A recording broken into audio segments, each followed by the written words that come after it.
Housle SMP skončilo. Áno, je tomu tak.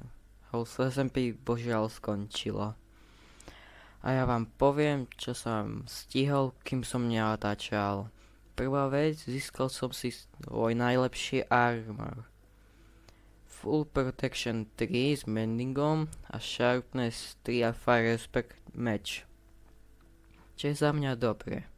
Druhá vec, líkol som kordy Kekovej a Kurfazovej bejsky. A komu? Lookingovi, Xeronovi, Timkovi a Metovi. Pretože boli proti ním aj Housle, ale ten zradil svoj tým. Čo som popravde nečakal. Ale čo, stalo sa tak. A popravde som potom už nič zaujímavé nestihol.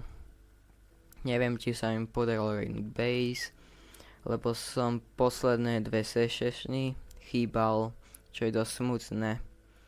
Ale teším sa na ďalšiu session.